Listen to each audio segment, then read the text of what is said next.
Di sekitaran Curug Manis, Kota Serang, masih banyak kita temui masjid-masjid kuno yang bentuk arsitektur bangunannya menyerupai Masjid Banten lama. Ini merupakan bentuk kearifan lokal yang mengandung nilai estetika dan historis, terutama pada bentuk atap atau genteng yang bersusun tiga. Bentuk kearifan lokal ini banyak kita jumpai hampir di seluruh daerah di Banten. Semua atap masjid menggunakan genteng dari tanah merah. Memang, genting terbukti lebih awet, mudah perawatannya, serta awet dan tahan lama. Sayangnya, saat ini penggunaan genteng tanah merah mulai banyak ditinggalkan dan beralih menggunakan genteng metal yang banyak digunakan hampir di seluruh wilayah Indonesia. Masjid Kampung Mas Sigit yang berada di RT 02 RW 03 Kampung Mas Sigit, Kelurahan Curug Manis, Kecamatan Curug, Kota Serang, Provinsi Banten, tampak masih terlihat berdiri kokoh.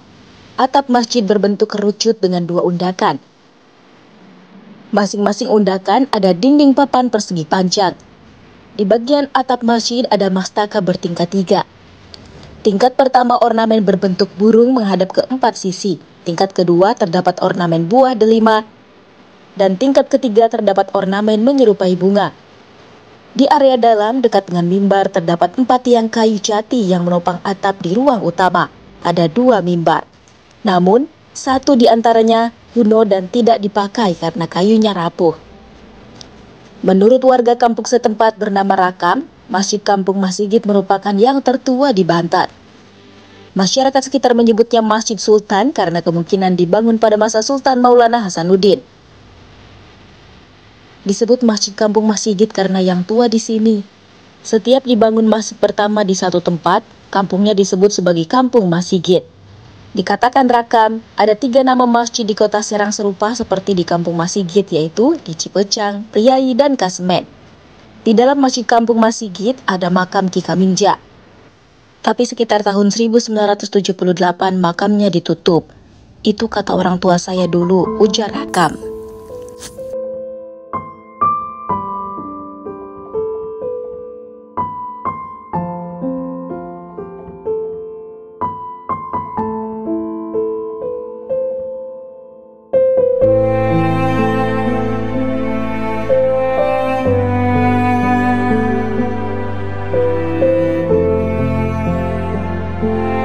Di Masjid Mas Sigit ini terdapat 2 buah gentong.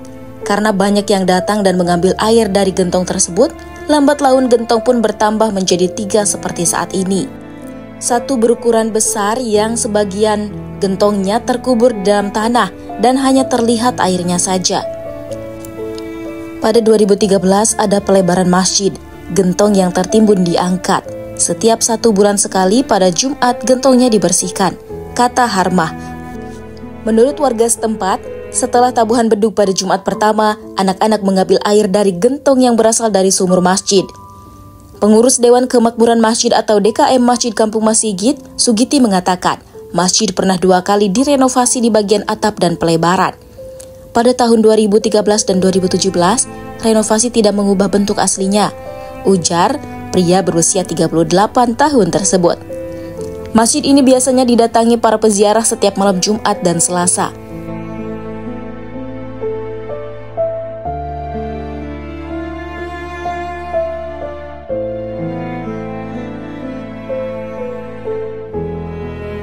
Dari sini. Oh gitu. Nggak pernah kering, Pak. Oh gitu, sumur nggak pernah kering ya? Kalau kering, terangnya terang itu kalau kering. Iya. Nggak bisa dibuka ya? Bisa.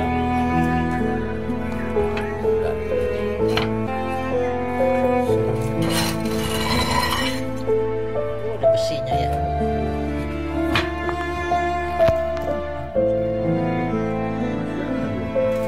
Air. Iya. Pak, siapa namanya Pak? Nama saya Yadin. Pak Yadin. Tempat lahir Lahir Serang. di kampung nih. Kampung apa namanya Pak? Kampung Mas Sigit. Kampung Mas Sigit, Kecamatan Kecamatan Curug. Curug. Desanya Pak? Kelurahan Curug Manis, Kecamatan Curug, Kota Serang. Kota Serang. Pak, bisa ceritakan nggak tentang masjid apa namanya nih Pak? Masjid Kampung Mas Sigit. Mas Sigit, namanya masjid? Kalau dulu nggak ada namanya, cuma Masjid Mas Sigit aja. Kalau sekarang kasih nama Nurul Mubin. Itu semenjak kapan, Pak? Apanya? Dikasih namanya? Kasih nama itu semenjak dibangun yang sekarang aja. Mungkin tahun 2014-an lah. 2014. Kalau sejarah masjid ini, Pak, bisa diceritakan? Bisa, cuma ceritanya panjang, Pak. Oh gitu. Entah benar atau tidak, yang jelas memang ada ceritanya gitu, Pak. Ya. Mungkin abad keberapa ya, bangsa tahun 16-an lah. Bangsa tahun antara 15-16. Sehubungan dengan dulu kan ada tokoh di sini yang namanya Angga Derpa. Angga Derpa yang sekarang itu dipanggil karomahnya kapal bosok dipanggil. Oh, kapal bosok. Dulu tuh mereka pejuang Islam di Curug ini. Nah, salah satu waktu kedatangan Syekh Maulana Hasanuddin dulu, tuh, putranya Bapak Syarif Syekh Hidayatullah, kedatangan untuk mengislamkan di Curug ini, karena dulu itu masih banyak Buddha ya, belum banyak yang Islam. Gimana caranya agar masyarakat ini bisa kumpul, bisa diislamkan. Nah, salah satu waktu, kalau nggak salah hari Jumat katanya datang, diajak gotong royong masyarakat sini, suruh bikin kalinya masih ada tuh Pak. Oh, kalinya. Iya, kali itu masih ada, suruh bikin royong. Iya. Untuk mempermudah air. Akhirnya di situ diajak ngobrol masyarakat, diajak masuk Islam, diajak sholat Jumat pas hari Jumat, sholat Jumat. Padahal itu nggak ada masjid, belum ada masjid. Waktu itu ada pohon gede katanya. Di sini. Iya. Pas masjid itu. Iya, pas masjid itu di bawah pohon gede sholat Jumat. Cuma dulu Syekh Maulana Hasanuddin itu pesan sama Buyut Angga Derpa ini itu, katanya ini tempat seterusnya ditempatin untuk sholat, katanya sholat Jumat. Nah, setelah minggu kemudian hari Jumatnya lagi masyarakat mau sholat Jumat ke sini lagi itu udah ada masjid. Ya walaupun yang sederhana, yang nggak mewah dulu tuh, mungkin betul. Yang sekarang tiangnya masih ada di dalam tuh. Yang ya. 4 itu yang ya, warna kuning, emas. Ya, yang masih ada satu tiang, kedua itu ini tongkat, ketiga gentong itu masih ada. Gentong. Tuh, jadi ya bisa, kalau kata orang mah dapat sultan atau siapa, yang jelas memang ada yang tahu ngebangunnya, yang ngebangun siapa. Tuh. Dengan jalannya waktu, mungkin yang Islam, yang masuk Islam mungkin banyak, akhirnya dibangun masjid. Entah ini yang berapa kali ngebangunnya, saya sendiri nggak tahu. Iya. Yang jelas memang ada sejarahnya. Itu Buyut Angga Derpa itu. Nah, kebetulan di sini tuh mereka tuh mungkin ditokohkan ya, termasuk sekarang tuh bikin keramat, ada keramatnya yang di situ kapal bosok, yang padahal katanya itu bukan kuburan di situ Pak, bukan tuh, katanya menghijrah dari sini. Cuma dulu pesan sama anak cucunya, kalau mau jarah atau kalau mau ini apa tawasul atau kirim doa itu dari situ kapal bosok tuh. Nah, terkait dengan adanya kapal di situ itu panjang lagi sejarahnya. Karena memang Buyut Angga Derpa juga nggak sendiri, ada saudara-saudaranya termasuk Angga Kerti atau yang lain-lainnya, mungkin saya nggak tahu satu persatunya. Salah satu waktu katanya tuh Syekh Maulana Hasanuddin di sana tuh mengadakan apa? Aduh, resepsi entah pernikahan atau apa tuh di Banten dulu. Berhubung ya ada sinergi ya dulu tuh diundang ke sana. Pas diundang ke sana katanya, kalau dulu kan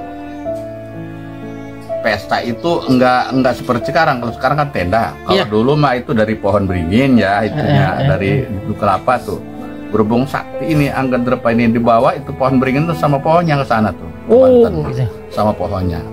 Itu di pohon beringin itu terkandung sarang maung katanya. Terkandung sarang maung. Berhubung waktu itu masih Belanda waktu itu tuh ya. Pas sedang rame-ramenya maung itu katanya keluar ngacak-ngacak itu tuh. Nah, kalau sekarang mungkin Angga Derpa, Buyut Angga Derpa itu kalau sekarang mungkin dianggap teroris lah, kena pengacok tuh. Oh gitu, iya. Lah, dibawa ke laut, tengah laut, ke kapal, ke tengah laut. Berhubung sakti tuh Angga Derpa itu air diomongin udah air katanya, anterin saya ke sana katanya ke Curug. Jadi yang ke sini tuh bukan ininya, air yang anterin itu kapal bocok itu. Gitu. Tuh. Udah sampai sini, air suruh kembali lagi ke laut. Kapalnya di sini, udah sini aja kapal sapi bosok katanya. Makanya sekarang panggilnya kapal bosok. Oh, gitu. Itulah cerita singkatnya Pak. Iya, iya, iya. Adapun ya masalah ke ininya saya sendiri mungkin lah terlalu lama lah ceritanya. Iya, iya, iya. Itu cerita Iya. singkat aja Pak. Singkat ya, ya, ya. Berarti Udah beberapa tahun itu Pak, ya cuma ada juga sejarah itu, sejarah kapal bocok itu emang ada yang ngejarin dari dulu juga ada yang jari. Mungkin anak cucunya termasuk saya ya, yang tahu ceritanya. Tapi ramenya setelah ini tahun 2017 ini, setelah dibangun adanya kapal, ada salah satu ustadz yang katanya mereka terdapat tahu mimpi, tahu apa, yang jelas katanya suruh ngebangun. Ustadz Badrul dibangun dari tahun 2010 katanya. ya, ya, ya. Dari sampai selesai 2016, akhir 2017 diresmikan. Akhirnya setelah diresmikan berdatangan dari mana-mana. Iya, iya, jadi rame Ya, ya, Pak ya. luar biasa ramenya waktu itu. Di Iya, sini aja yang tempat sepi, kalau subuh aja udah jam 5 itu rame suara mobil motor Pak. Waktu itu 2017 2018 itu. Iya, iya, iya, iya. Sebelum Covid ya berarti ya, Pak. Iya, sebelum Covid. Covid tuh agak sepi, tapi masih ada tuh. Pokoknya ramenya dari tahun 2017 sampai 2020 lah. 2020, 21 sekarang juga masih ada, cuma sekarang paling hari Minggu. Iya, iya, iya, iya, iya. Kecuali anak cucunya ya, anak cucunya mau ramai ya mau enggak juga tetap aja, apalagi Lebaran. Harus ke situ ya. Iya, iya, iya, iya. Jadi yang ada di kapal bosok makam siapa sebenarnya? Nggak ada makamnya? Ada sih makamnya, makam umum lah, ini kan banyak itu kuburan. Oh gitu. Iya, iya. Itu juga ya sebagian ada yang katanya kuburan di situ, sebagian ya ada katanya cuma petilasan aja kita. Yang jelas memang di situ tuh karomahnya lah. Karomah juga ya. Karomah itu. Berarti sekarang masjid yang ini Nah, tetap terpelihara. Nah, masjid di sini tuh termasuk dia pusatnya Karomah, karena memang ya mohon maaf ya banyak beberapa orang yang jarang ke sana. Pak, saya tuh dapat ilham barusan katanya bikin suruh ke kampung masjid, katanya masjidnya. Ada yang begitu. Oh, itu dari mana mereka, Pak? Yang dari Tangerang ada, yang dari Papua Haji ada juga, yang dari pernah ada, kalau enggak salah itu dari Cianjur. Oh, Cianjur. Namanya Ibu Eli, itu perempuan tuh. Pernah ziarah di situ. Waktu itu saya masih tugas di situ, masih jadi mujawir di kapal bosok tahun 2018. Saya ziarahi. Setelah itu mereka izin minta naik ke kapal itu. Ke kapalnya dapat dibangun itu naik kapal. Nah, itu ada ajudannya, kerjaan Pak katanya jangan dulu pulang, ada apa? Pengen ngobrol. Oh gitu. Pak katanya, saya suruh mampir ke rumah Pak katanya. Dalam hati suruh siapa gitu. Nggak tahu dia tuh, nggak tahu ada bisikan, tahu apa yang jelas. Dia minta mampir, ya udah nggak apa-apa. Cuma saya tuh pulangnya sore, kata saya, paling jam 5 atau jam 6 kata saya. Udah nggak apa-apa, saya tunggu. Itu dari sebelum lohor Pak, nungguin dia tuh sampai maghrib. Setelah saya selesai tuh, baru saya ajak mampir ke sini. Ya. Bahkan dia itu di mobilnya tuh tersedia makanan Pak, termasuk beras, buah-buahan, jeruk, anggur sama apel itu. Pas sampai rumah itu dibawa ke rumah saya. Mungkin dia itu mengelakon, katanya sih setiap karomah termasuk di Arab juga lah dia pernah. Ibu Eli. Ibu Eli. Yap. Tuh. Nah setelah sampai sih rumah saya, Pak mohon izin saya suruh duduk di masjid katanya. Masjid ini. Iya, minta dijarahin di sini, tawasul di sini. Kalau saya jarah ya, kalau ngejarahin saya tuh walaupun misalnya di sini tempatnya si Anu, tetap bukan cuma itu. Kalau di area sini tuh kalau yang saya tahu sejarah-sejarahnya, nama-namanya saya panggil. Oh entah gitu. itu dalam tawasul, entah itu dalam uluk salam, yang jelas salam tuh. Assalamualaikum ya, misalnya waliyullah anu tuh. Kalau saya tuh. Nah setelah itu dia tuh izin pulang, ada 2-3 bulan dia telepon lagi, pengen lagi, udah sering sih ke sini. Oh iya. Begitu. Kalau soal gentong Pak, gentong yang sekarang dipakai untuk nampung air, itu kisahnya bagaimana itu? Gentong itu saya nggak tahu jelas. Yang jelas memang gentong itu tempat air, yang katanya air kawah. Ya air dari sumur sini juga. Oh, sumur ada tadi. itu. Tapi ya sampai sekarang masih dipakai Pak. Masih kalau ada yang mempercayai gitu ya. Iya, meyakini ya. Yang meyakini gitu ya sering. Apalagi hari Jumat pas dur Jumat itu pada ngambil airnya. Oh, gitu.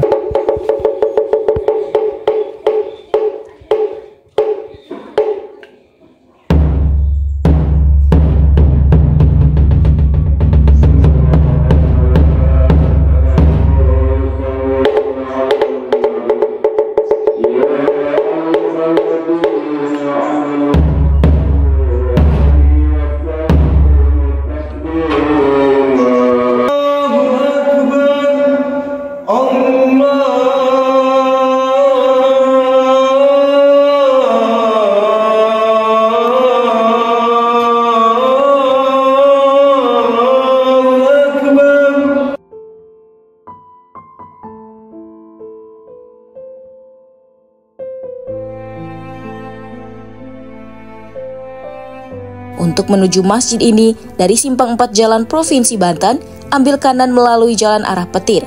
Sekitar 100 meter dari jalan raya, tepat di samping kiri jalan terdapat patung monumen pahlawan Samin, kemudian belok kiri. Sepanjang perkampungan menuju lokasi Masjid Kampung Mas Sigit, jalannya berbatu dan tidak rata, dengan lebar antara 1-2 meter. Sisi kanan dan kiri jalan adalah hutan, kebun, dan persawahan.